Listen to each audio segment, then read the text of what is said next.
What's up folks, it's Justin here with All Things Outdoors, and today I've taken a little impromptu special trip to a place that I've wanted to paddle for quite some time.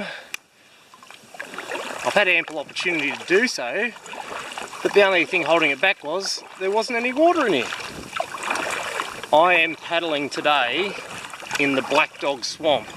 Black Dog Swamp is a marshland area just near the township of Boorhaman, which is just to the north of Wangaratta.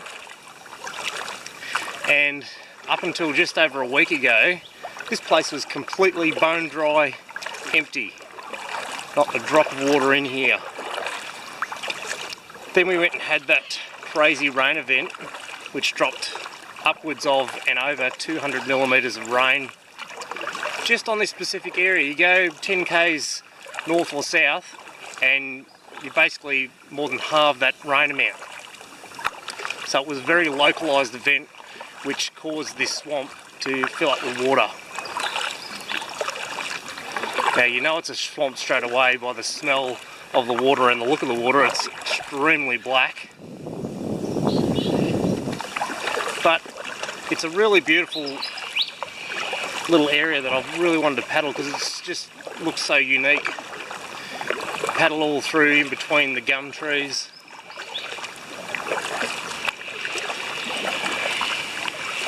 And it's something that I've been really interested in, is to paddle places where there's not normally water, or there's just something about paddling in a spot where there's not normally water that's so unique and so interesting. So definitely on my bucket list of things to do. So we're going to go and have a little bit of an explore, see what we can see.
Tell you what, you can't get any more quintessentially Australian than this setting here. It's like something you might see at a Crocodile Dundee or something like that, minus the crocodiles of course. No crocodiles in Victoria. But just hearing the cockatoos, the galahs, and seeing all the gum trees and just this big expanse of water intermingled all in between it.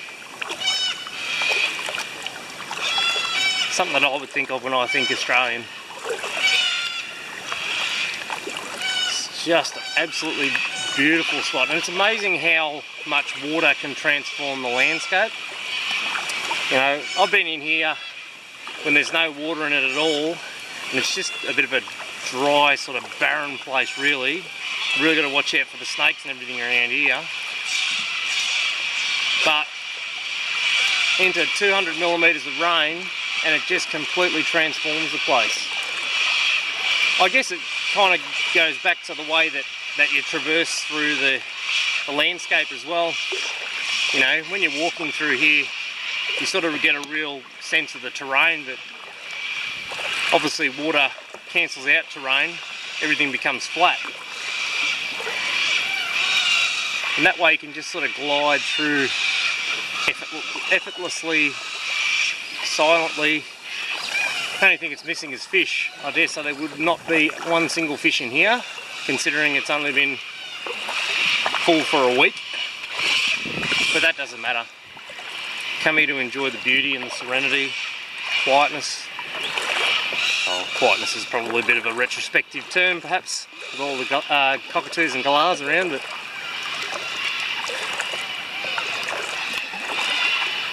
it's really a place where you can come and be mindful, because you're just drowned out by the sights and the sounds.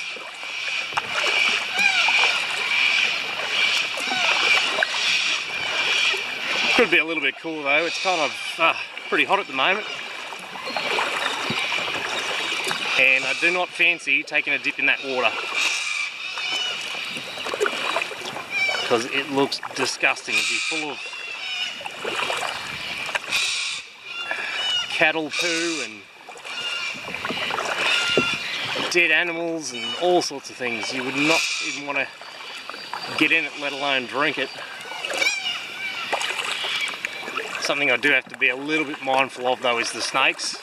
Obviously floodwaters have a habit of flushing out snakes, and this place when it's dry is snake central, so might just have to be mindful of some Joe Blokes around here. Should come out of the woodwork. I reckon we could outrun them in the kayak anyway, hopefully. They're good swimmers, but I don't think they're that fast. This is why they say that floodwaters are unsafe. Look at all of that muck that's floating on the surface there. That'd be, as I said, due to animal feces and dead animals and all sorts of things, and you can tell the wind's blowing this way because it's pushed it all over to this side of the swamp. But it just looks absolutely putrid. I think I better get out of here.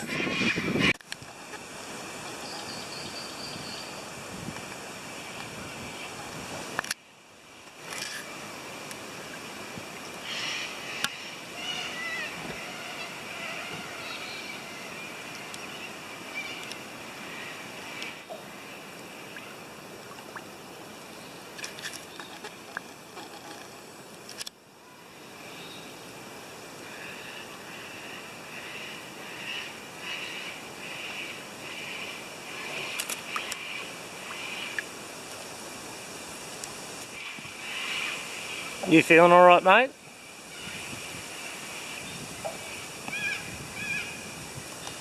You a bit crook, are ya?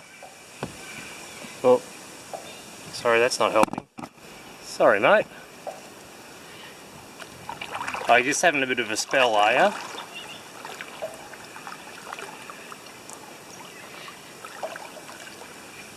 You alright?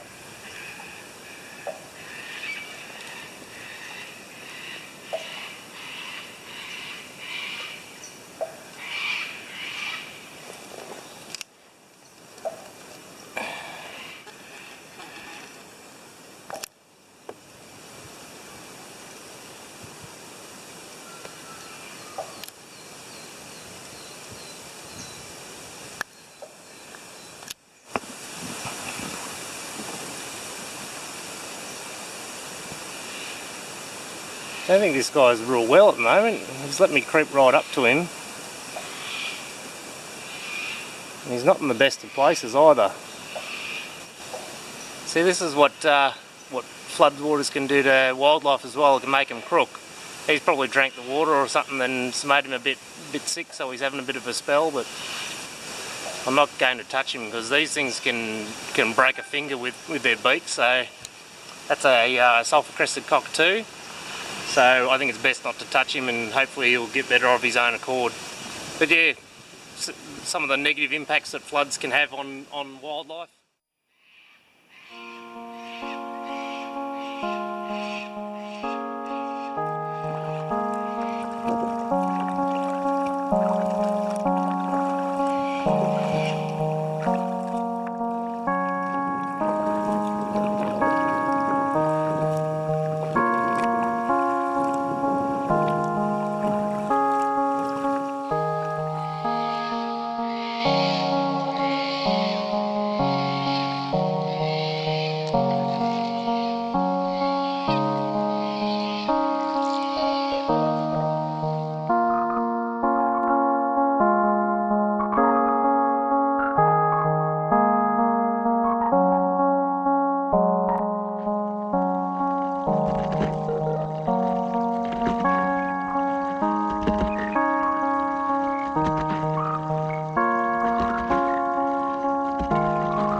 Geez, I'll tell you what, I haven't been disappointed with the beauty of this place and just the diversity of wildlife. We've seen heaps of cockatoos, even right up close, as you saw there.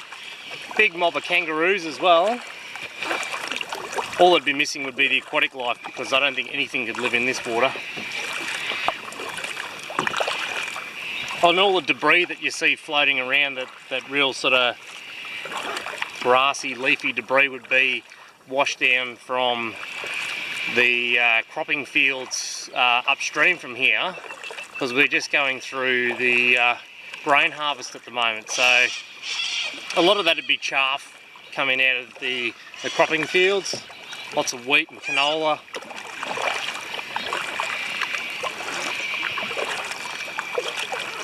So that could be helping to turn the water into this real sort of dark tanniny colour.